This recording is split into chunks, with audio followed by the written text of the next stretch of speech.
गुरु प्यारी साथ संगत, बहुत सुंदर घड़ी है।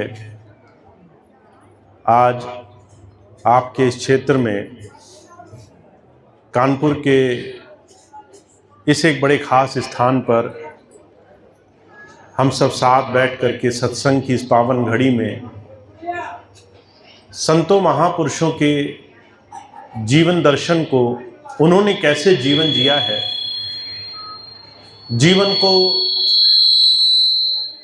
कोई संत, कोई महापुरुष कैसे देखता है, कैसे वो अपने जीवन को जीते जी सार्थक करता है, इस बात को समझने के लिए बैठे हैं।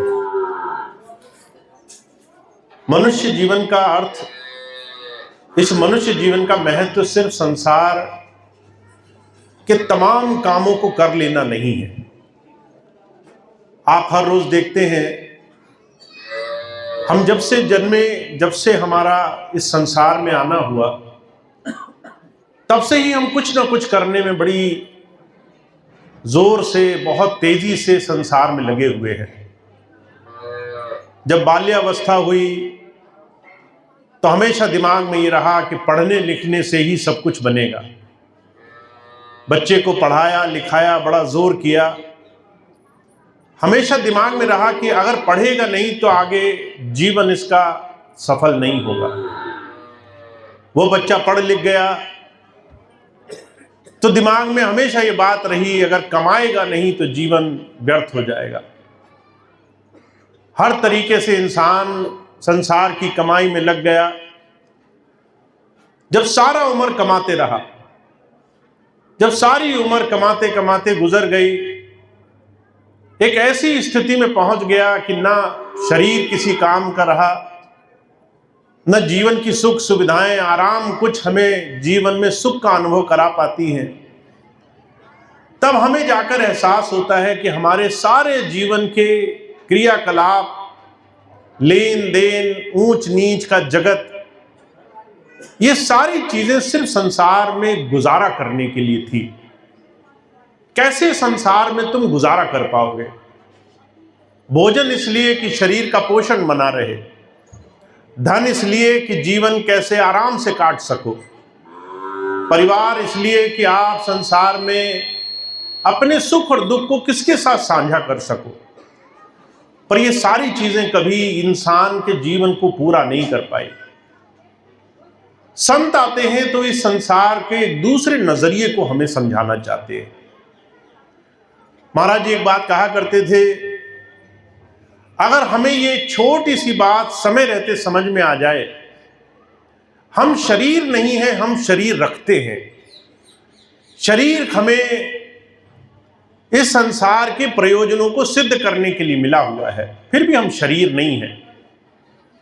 इस बात को दुनिया के सारे शास्त्रों में बड़ा जोर देकर के कहा गया है, का ईश्वर अंश जीव अविनाशी, चेतल अमल सहज सुखराशि।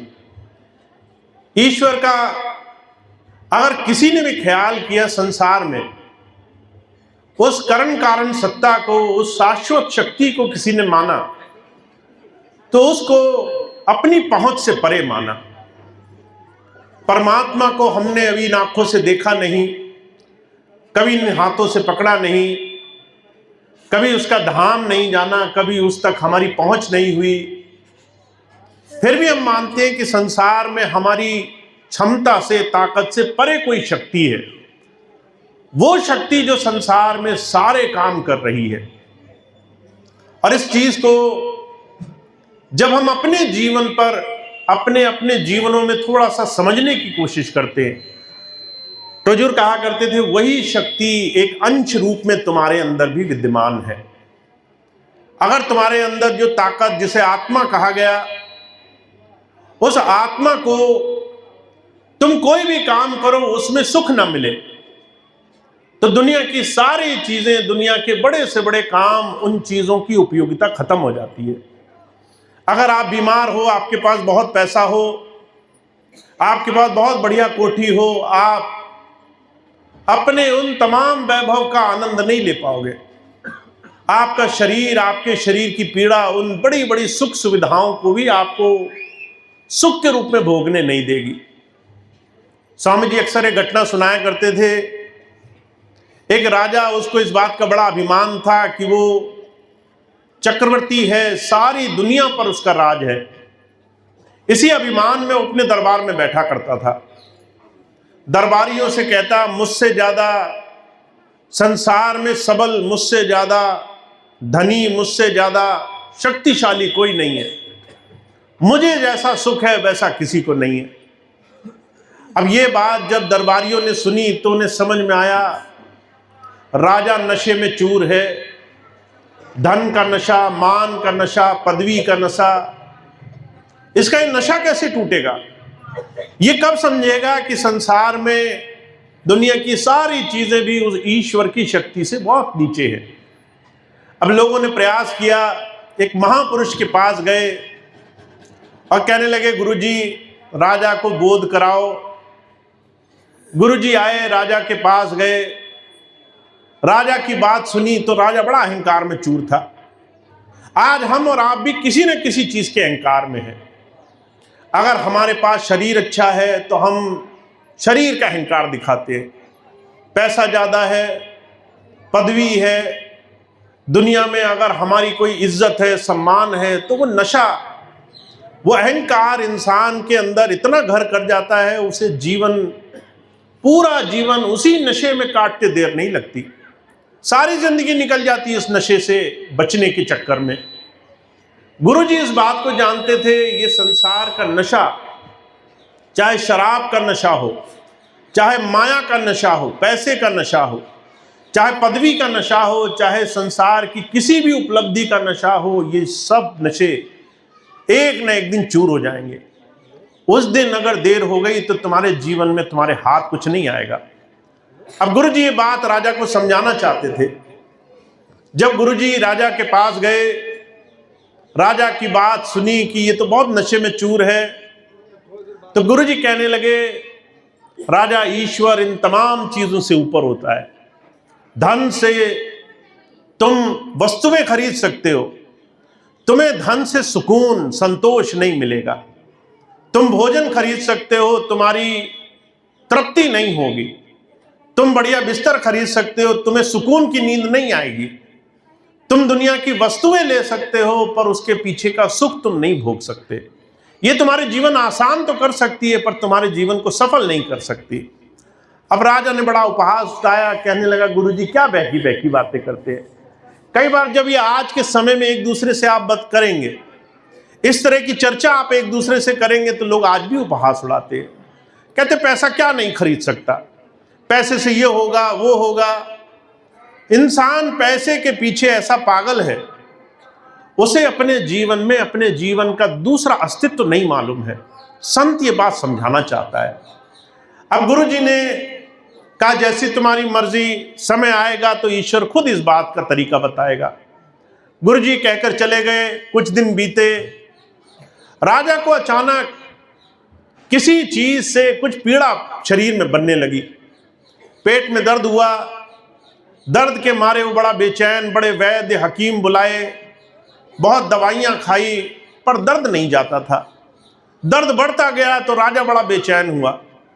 सारे हकीम हाथ छोड़ गए, अब कुछ नहीं कर सकते। धीरे धीरे पूजा पाठ करने वालों को बुलाया गया कि राजा की खुशामदी, उसकी सेहत के लिए प्रार्थनाएं करो। वो भी लोग करके थक गए। आखिर में धीरे धीरे लोग गुरुजी के पास पहुंचे। कहने लगे, सिद्ध पुरुष हैं, महात्मा हैं, यही कोई रास्ता दिखाएंगे।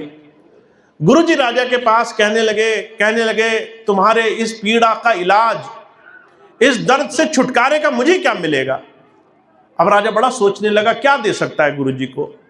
उसने धन कहा, मेरे पास जो धन है वो ले लो। कहने लगे, धन तो बहुत कम है, वो तो तुम खर्च करके देख चुके। राजा ने कहा, मेरा जितना खजाना है वो ले लो, दर्द से छुटकारा मिल जाए। गुरुजी कहने लगे, वो तो तुम खर्च करके देख चुके, अगर वो नहीं खर्च किया होता तो मेरी जरूरत क्या थी। राजा धीरे धीरे अपनी सारी चीजें दांव पे लगाता चला गया। घर ले लो, महल ले लो, राज ले लो, गद्दी ले लो। गुरुजी कहने लगे, ये सब तो तुम्हारे पास पहले भी था, उसके बाद भी दर्द से छुटकारा नहीं मिला। अब राजा बड़ा दुखी, ऐसी कौन सी चीज दी जाए। सब कुछ जो उसके था वो सब कुछ दांव पर लगा दिया उसने। गुरुजी गए, उसे एक गोली दी, राजा ने वो गोली खाई, पेट में जैसे ही वो गोली पहुंची तो जो है उसके अंदर से हवा, जिसे वायु कहते हैं, वात कहते हैं, वो निकली और उसके पेट का दर्द थोड़ी देर में शांत हो गया। राजा बड़ा आश्चर्य मान गया, गुरुजी ने ऐसा क्या किया। गुरुजी कहने लगे, तुम्हारे पूरे संसार, इस पूरी संपत्ति की जो कीमत है वो सिर्फ थोड़ी सी पेट की हवा है जिसको तुम सहन नहीं कर पाए। पूरे संसार की संपत्ति की कीमत देने को तुम तैयार हो गए इस पेट के दर्द को दूर करने के लिए। ये महत्व है संसार का, इस संसार का ये मोल है जिसको तुम मोलवान मानकर बैठे हो। सिर्फ थोड़ा सा कष्ट, सिर्फ थोड़ी सी पीड़ा, सिर्फ शरीर की थोड़ी सी ऐसी स्थिति जो तुम्हारी सहन शक्ति से बाहर हो। जब संत आते हैं वो इस बात को हमें समझाना चाहते हैं। परजुर कहा करते थे, आम तौर पर ये बात समझते समझते बड़ी देर हो जाती है। जब बुढ़ापा आता है, जब शरीर जर्जर हो जाता है, जब हाथ पांव ठंडे हो जाते हैं, जब शरीर में कुछ करने का सामर्थ्य नहीं रहता, जब हम किसी तरीके से अपने जीवन को पलट नहीं सकते, उस वक्त हमें इस बात की होश आती है। आइंस्टाइन एक बहुत बड़े महापुरुष हुए, बहुत बड़े गणितज्ञ थे, बहुत बड़े विद्वान हुए, वैज्ञानिक हुए।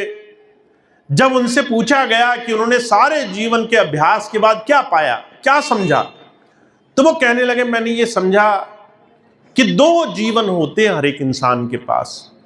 तो ये बात सुनकर के लोगों को आश्चर्य हुआ, हमारे पास तो एक ही जीवन है, 2 कहाँ है। तो आइंस्टाइन कहने लगे, दूसरे जीवन की तब समझ में आती है जब पहला खर्च हो जाता है, जब पहला जीवन हाथ से निकल जाता है, तुम्हें समझ में आता है, अरे शरीर तो गया, अरे मैंने तो कुछ नहीं किया जीवन में तो कुछ और करना था जिसके लिए मुझे संसार में भेजा गया। तो महापुरुषों ने संसार में इंसान को आध्यात्म से, धर्म से जोड़ने का जो रास्ता दिया वो संसार की वस्तुओं के लिए नहीं दिया। आज अगर हम धर्म को मानते हैं, आज अगर हम पूजा पाठ जप तप नियम संयम करते हैं तो वस्तुओं के लिए करते हैं। अगर हमारे मन की इच्छा एक पूरी हो जाए तो हम पूजा करेंगे, तो हम प्रभु को मानेंगे, तो हम ये यात्रा करेंगे, तो हम ये अनुष्ठान करेंगे। मुझे कई बार बहुत से ऐसे लोग मिलते हैं। एक बहन जी आई मेरे पास, कहने लगी लड़के की सरकारी नौकरी लग जाती, लड़का बहुत मेहनत कर रहा है, सरकारी नौकरी लग जाती, पहले महीने की तनख्वाह मैं दान दूंगी। मैंने कहा बड़ा घाटे का सौदा हुआ, हम सारे जीवन इसकी सरकारी तनख्वाह लगवाएं और हमें सिर्फ 1 महीने की तनख्वाह मिले, ये तो बड़ा घाटे का सौदा हुआ, हम ऐसा काम क्यों करेंगे।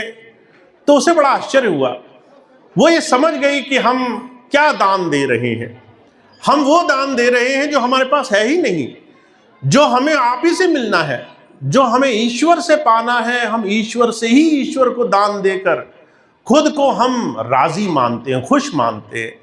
हुजूर कहा करते थे, संसार कहीं ना कहीं इस मोह जाल में, इस संसार की माया गति में फंसा हुआ है। हमारे स्वामी जी महाराज बड़ी सुंदर एक बात कहा करते थे। आपने छोटे छोटे बच्चों को देखा होगा, जब किसी छोटे बच्चे को आप जिद करते हुए देखें, वो कहता है मुझे मीठा दो खाने को, बिस्कुट दो, तो आप उसके सामने ही बिस्कुट अपनी जेब से पैसे निकाल कर खरीदते हैं, उस बिस्कुट को उस बच्चे को देते हैं। जैसे ही उसके हाथ में वो बिस्कुट का पैकेट मिल जाता है, वो उसमें से कुछ भी देना नहीं चाहता। अब आप उस बच्चे से वो बिस्कुट का पैकेट क्या, उसका एक छोटा सा कोना भी लेके दिखाइए, आपको एड़ी से चोटी तक का जोर लगाना पड़ जाएगा, वो रो रो करके हालत बुरी कर देगा। जब बहुत आप इस चीज को मनाने में कामयाब होंगे तो आप ही के दिए हुए साधन में से, बिस्किट में से वो छोटा सा कोना निकालकर उपकार की तरह आपको देगा, ये लो तुम भी ऐश करो, तुम भी आनंद मनाओ, हमने ये तुम्हें दे दिया। महाराज जी कहा करते थे, हमारी और आपकी संसार के मोह गति में ये स्थिति है। परमात्मा की ही दी हुई चीज में से हम उसी को देख करके अपने आप को धनवान मानते हैं, अपने आप को हम ज्ञानवान मानते हैं। जब संत आते हैं वो कहते हैं तुम्हारे जीवन में ये जो तुम्हारी मति है, ये जो तुम्हारी ज्ञान की समझ बनी हुई है, यही तुम्हारे दुखों का कारण है। अगर तुम संसार में दुनिया की वस्तुओं के लिए प्रभु को याद करोगे तो वो परमात्मा वो नेत्रहीन नहीं है, उस परमात्मा को वेदों में शास्त्रों में शाश्वत कहा गया, हमेशा रहने वाला, सर्वज्ञ कहा गया, सब कुछ जानने वाला, सर्वत्र कहा गया, हर जगह मौजूद है, सर्वव्यापी है, जो हर जगह मौजूद है, जो सब कुछ जानता है, जो तुम्हारे दिल की भी जानता है। उस परमात्मा को हम कैसे ठग सकते हैं? उस परमात्मा को हम कैसे अपनी मन इच्छाएं, अपनी वासनाओं के प्रति कैसे उलझा सकते हैं? जब संत आते हैं वो हमें ये बात समझा देना चाहते हैं। कहते तुम परमात्मा को कुछ दे नहीं सकते, तुम सूर्य को रोशनी नहीं दिखा सकते, तुम उस प्रभु को, देने वाले प्रभु को तुम कुछ भी देने योग्य नहीं हो। तुम्हें ये बात समझ में आ जानी चाहिए। हम और आप इस संसार में जिस स्थान पर हैं, हमारे पास कुछ भी देने के योग्य नहीं है। अगर हम ये बात समझ जाएं तो हम सौदेबाजी कम कर दें, हम संसार में उस परमात्मा को लेन देन से तौलना बंद कर दें, उस परमात्मा को सिर्फ वस्तुओं के लिए याद करना बंद कर दें, भोगों के लिए याद करना बंद कर दें। पर यह आसान काम नहीं है। आप जब भी चारों तरफ समाज में देखेंगे, आप जब भी अपने जीवन को देखेंगे, हुजूर कहा करते थे हम उस परमात्मा को सिर्फ अपने कष्ट में याद करते हैं। और आज से 600 वर्ष पहले कबीर साहब ने इस बात को कहा है, कहा सुख में दुख में सुमिरन सब करे, सुख में करे न कोई, जो सुख में सुमिरन करे तो दुख काहे को होए। हर एक इंसान ने उस परमात्मा को हमेशा दुख में ही याद किया है, कष्ट में ही याद किया है। कोई एक इंसान आपको ऐसा नहीं मिलेगा जो उस परमात्मा को सुख में याद कर रहा हो, जो अपने अच्छे भले स्वास्थ्य भरे जीवन में उस परमात्मा को याद कर रहा हो।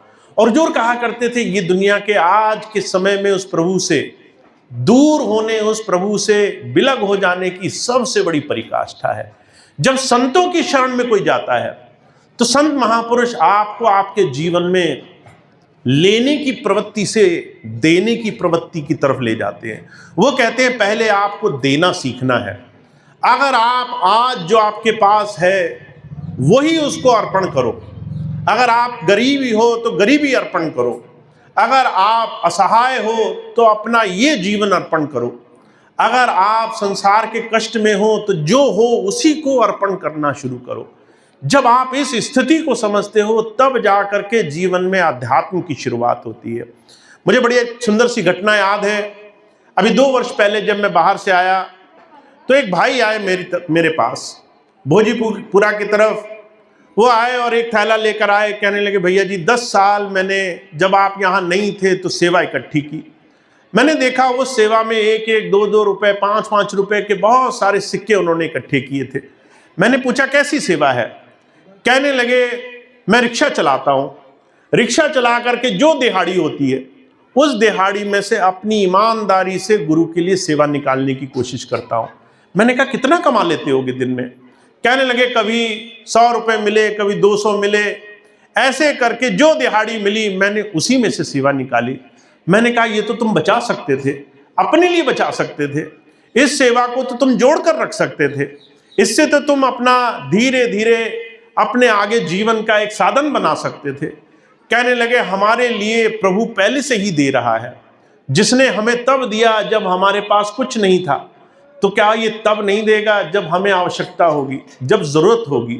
अगर हम ये सोचें कि हम प्रभु से भी ज्यादा कुछ संसार में करने योग्य हैं, अगर हम ये सोचें कि परमात्मा ने जिस वक्त हमारे पास कुछ नहीं दिया था तब हमें उसने हर तरीके से पालन पोषण करके जीवन में आगे बढ़ाने के लिए हर रास्ते दिए, जब हम इस चीज को मान लें तो हमें किसी भी चीज में, चिंता में, भोग में लगने की आवश्यकता नहीं रहेगी।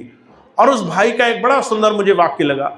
उसने कहा इन 10 वर्षों में जब आप नहीं थे, जब स्वामी जी भी हमारे सामने शरीर रूप में नहीं थे, मैंने जब भी गुरु के नाम पर जो भी मुझे मिला उसमें से निकाला, मुझे कभी उनकी कमी नहीं महसूस हुई। मुझे हर वक्त हर परेशानी में उनका सहयोग रहा, मैंने हर जगह उन्हें पाया।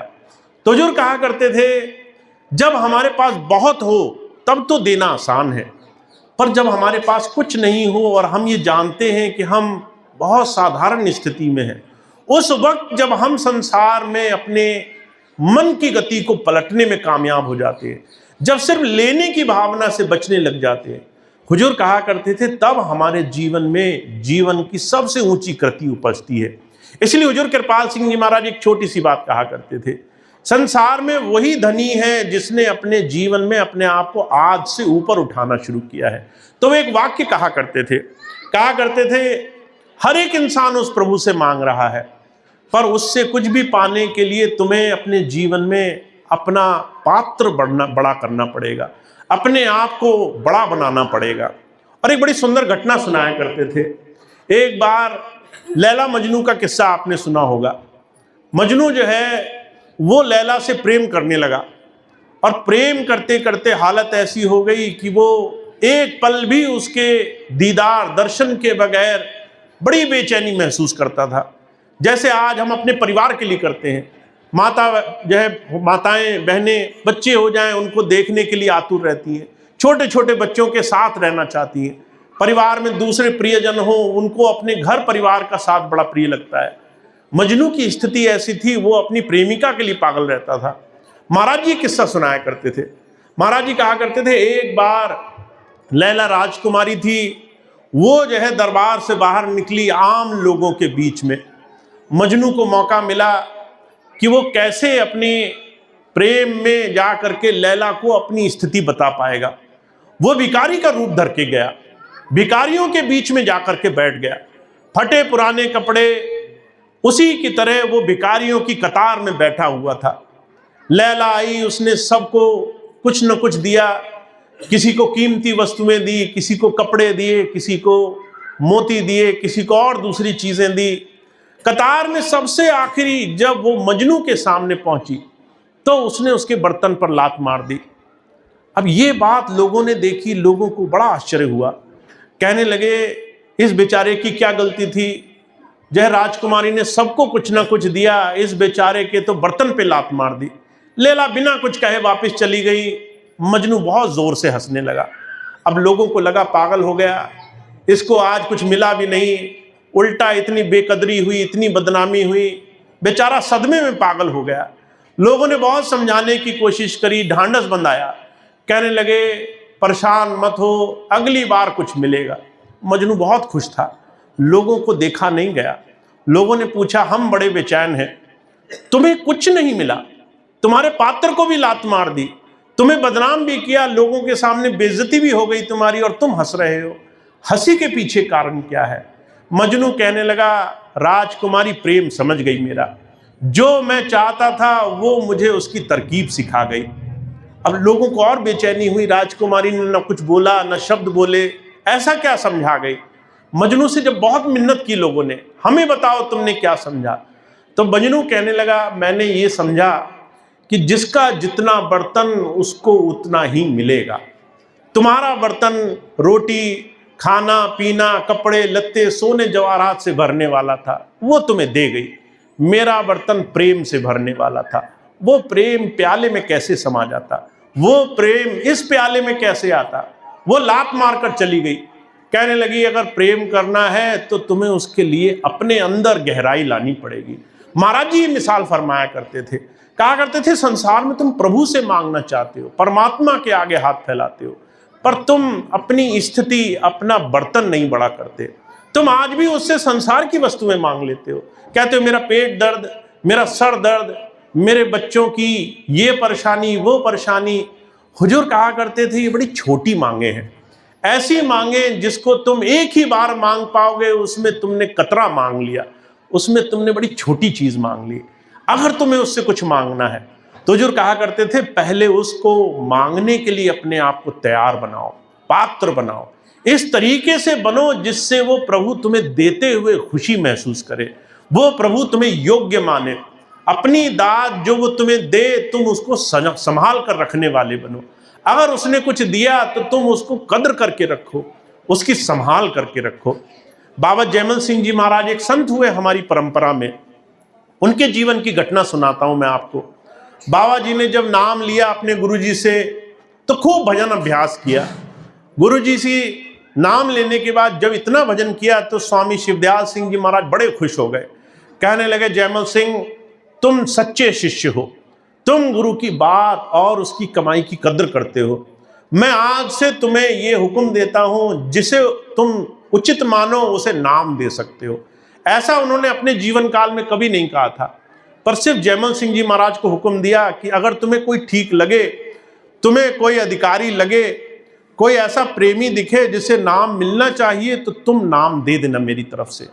अब बाबा जयमल सिंह जी महाराज बहुत डरते थे, कहते थे मैं किसे नाम दे दूं, मैंने किसी को नाम दिया वो उसकी कदर ना करे, कोई नाम की कमाई ना करे, गुरु की इतनी अनमोल चीज को ऐसे ही बेकार कर दे, तो वो नाम नहीं देते थे और हर बार सत्संग की खूब चर्चा करते थे।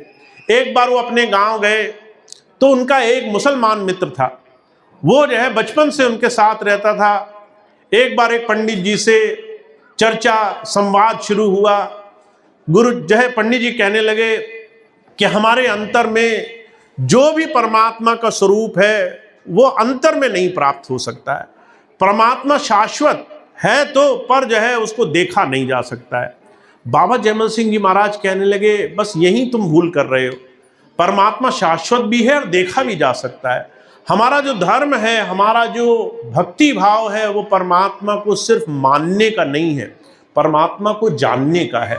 परमात्मा को तुम किसी के कहे अनुसार मान मत लेना, परमात्मा को पहले देखना, उससे जुड़ना। तो जब ये बहस चली पंडित जी और जयमल सिंह जी महाराज के बीच में, तो घंटों बहस होती रही। अब मुसलमान मित्र था महाराज जी का, बड़ा विश्वास भरोसा करता था। वो कहने लगा बाबा जयमल सिंह जी महाराज सच बोलते हैं। अब दोनों लोग पंडित जी से बात करने लगे, तो पंडित जी को लगा कि जयमल सिंह जी महाराज तो वैसे ही सत्संगी हैं, अब ये दूसरा भी बोलने लगा, तो उसने बहस की और वो वापस चले गए। अब जो है जयमल सिंह जी महाराज को बड़ा आश्चर्य हुआ। आध्यात्म में परमात्मा को देखने की बात हर कोई नहीं कहता है। उन्होंने सोचा ये इतना कैसे जान गया, तो जो है उन्होंने पूछा तुमने ये बात क्यों बोली। महाराज जी का जो मित्र था वो कहने लगा मुझे भरोसा है तुम झूठ नहीं बोलोगे, तुम इतने सच्चे आदमी हो, झूठ नहीं बोलोगे। तो बाबा जयमल सिंह जी महाराज ने पहली बार जीवन में नाम दिया। कहने लगे ये आदमी सही मालूम पड़ता है, ये आदमी भरोसे का मालूम पड़ता है, इसे नाम मिलना चाहिए। उसे नाम दिया। उन दिनों नौकरी करते थे, फौज में वापस चले गए।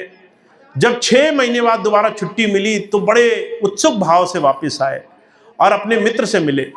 कहने लगे नाम दिया था, कितनी कमाई करी तुमने, भजन भाव किया कि नहीं किया, दिनचर्या में मालिक को याद किया, शुक्राना अदा किया, पूरा दिन गुजरता है उस प्रभु को याद किया तुमने। तो वो मित्र कहने लगा कौन सा नाम, नाम तो मैं भूल गया, नाम तो मुझे याद नहीं, मैंने तो कुछ भी नहीं किया। अब ये बात सुनकर बाबा जी को बड़ा धक्का लगा। कहने लगे मैंने कुछ कमाई की, बाबा जी ने मुझे हुक्म दिया, मैंने ऐसे इंसान को नाम दे दिया जिसने कदर भी नहीं की, जो पात्र भी नहीं बना, जिसे मांगना नहीं आया, परमात्मा को सिर्फ मतलब के लिए याद करता रहा। जब ये बात कही तो उन्हें बड़ा दुख हुआ और उन्होंने बहुत एक ऐसी बात कही कि तुमने मेरा दिल तोड़ दिया। तो ये कहकर वो चले गए। जब ये बात उस मित्र ने सुनी तो वो समझ गया कि किसी साधु, किसी संत, किसी महात्मा, किसी योगी की जब आप शरण लें तो आपका भाव भौतिक सांसारिक वस्तुओं का नहीं होना चाहिए। अगर आपने छोटी चीज मांगी तो आप परमात्मा से इतनी बड़ी चीज मांगने से वंचित रह गए। तो संत आते हैं, वो कहते हैं आपको अपने जीवन में अपना आधार ऊंचा करना पड़ेगा। अगर आप आज जहां हो वहां से ऊंचा उठना पड़ेगा। अगर आप सिर्फ संसार तक सोचते हो तो आपको अपनी समझ ऊंची करनी पड़ेगी। आपको अपने आप को उस प्रभु की याद से कैसे जुड़ा जाता है इसका नया नजरिया अपनाना पड़ेगा। तो संत उसी को दया करते हैं जो जीवन में नई चीज सीखने के लिए तैयार रहते हैं, जो गुरु की बात मानकर जीवन में बदलाव लाना शुरू करते हैं, धीरे से अपने जीवन को तैयार करना शुरू करते हैं। तो आपके जीवन में अगर आप चाहते हो इस घोर कलयुग में जहां चारों तरफ हंगामा है, चारों तरफ संग्राम मचा हुआ है, अगर आप चाहते हो आपका जीवन सुखमय हो तो आपको गुरु की बात को अपने गृहस्थ में लाना पड़ेगा। आपका ये जो 24 घंटे का जीवन है इसमें धीरे धीरे बदलाव करने पड़ेंगे। धीरे धीरे आपको अपने जीवन में उस प्रभु की याद से जुड़ने का तरीका आना चाहिए। तो सिर्फ मैं एक ही छोटी सी बात आज आपको बताता हूं। आज आप यहां मौजूद हैं और आज के समय में आप अपने जीवन को सार्थक करना चाहते हैं तो अपने जीवन में एक छोटा सा साधन बना लो। हुजूर एक बात कहा करते थे, इस बात को आप अपने जीवन में बिठा लो। महाराज जी कहा करते थे हर एक लड़ाई, हर एक संग्राम तुम्हारे लड़ने के लिए नहीं है। हर एक जगह जहां भी बहुत सारी दुनिया की चर्चा हो रही हो, जहां तरह तरह की निंदा चुगली बुराई हो रही हो, जहां तरह तरह की दुनिया की बातें हो रही हो, अगर तुम्हारा लेना देना ना हो उसमें, तो उसमें जबरदस्ती जाकर मत घुसना। हर जगह जाकर के अपने आप को मत लड़ाना। अगर तुम हर लड़ाई लड़ने लगे तो तुम्हारा जीवन कभी लक्ष्य तक नहीं पहुंचेगा। सिर्फ वो लड़ाई लड़ना जिसमें तुम्हारा जीवन सफल हो जाए, जिसमें तुम्हारा जीवन आगे की तरफ बढ़े। तो जो कहा करते थे, इस बात को अगर आप अपने सामाजिक जीवन में ले आए तो हर एक इंसान से उलझना जरूरी नहीं। हर एक इंसान से अपेक्षा करने से आपको कुछ नहीं मिलेगा। हर एक इंसान से उम्मीद करो कि वो आपको सुख दे, वो अपेक्षा आपकी पूरी नहीं होगी। हर एक इंसान से उम्मीद करो कि ये आपको कुछ देकर जाएगा, ये सफल नहीं होगा। हर जगह अपेक्षा लगाना गलत है। सिर्फ वहां अपेक्षा करना उचित है जहां पर आपका प्रयास पूरा हो, जहां आपकी कोशिश पूरी हो। तो महाराज जी एक ही बात कहते हैं, अगर आप एक छोटा सा काम करो आज के समय में, अपने आप को अपने आप से तुलना करने में लगाना, अपने आप से अपेक्षा करना, और धीरे से अपने जीवन में जो आज करते हो ज़्यादा पाना चाहते हो तो उसके लिए तैयार होना शुरू हो जाओ। अपने आप को थोड़ा सा बेहतर बनाने लगो, तो आप देखोगे आपके जीवन में धीरे धीरे उस प्रभु की कृपा आपके जीवन में होने लगेगी। आपको आध्यात्म के बहुत सारे गूढ़ रहस्यों का भेद अपने बाहरी जीवन में बदलाव से आने लगेगा। बाहरी जीवन में परिवर्तन करने से काम बन जाएगा। तो अपेक्षाएं कम हो, उपेक्षाएं कम हो, साथ साथ आप अपने जीवन में अपने आप से जो भी उम्मीद करते हो कि मुझे ये मिले, उसके लिए अपने आप को तैयार करो। अगर आप चाहते हो आपको ज़्यादा सुख मिले, तो आप अपने जीवन में कितना ज़्यादा दूसरे को सुखी कर सकते हो, इस चीज़ की तरफ जीवन बढ़ाने लगो। कबीर साहब एक बड़ी सुंदर बात कहा करते थे, मैं तुम्हें एक वर्षीकरण मंत्र देता हूँ। वर्षीकरण मंत्र कहते हैं दूसरे को काबू में करने का मंत्र। अगर आप चाहते हो कि दुनिया का हर एक इंसान आपके काबू में आ जाए, मुट्ठी में आ जाए, अब ऐसा मंत्र कौन नहीं पाना चाहेगा। पर हुजूर कहते हैं बड़ा साधारण सा मंत्र है। कहते हैं वर्षीकरण एक मंत्र है, तजदे वचन कठोर, तुलसी मीठे वसन से सुख उपजे सहोर।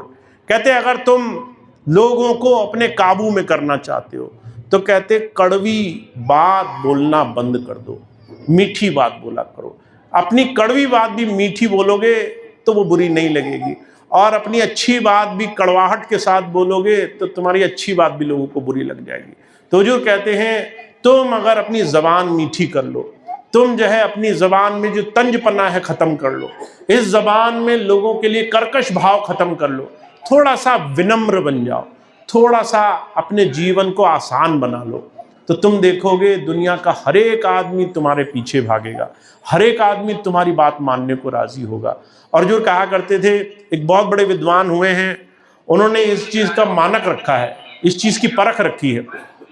कहते अगर तुम किसी के घर जाओ और तुम्हें आता हुआ देखकर लोगों की आंखों में चमक ना आए तो समझ लो तुमने कुछ नहीं कमाया, और लोग तुम्हारे आने के बाद मन में कल्पना किया करें कि बहुत जल्दी आ गया, जल्दी चला जाए वापस, इतने दिन क्यों रुकना है इसे, तो समझ लो तुम्हारी जीवन की कमाई शून्य हो गई। तुम ऐसा जीवन बनाओ कि लोग तुम्हारे पास बैठना, तुम्हारी नज़दीकी में बैठना, तुम्हारे साथ समय गुजारना, ये लोगों के लिए बहुत बड़ी कीमती धरोहर हो जाए।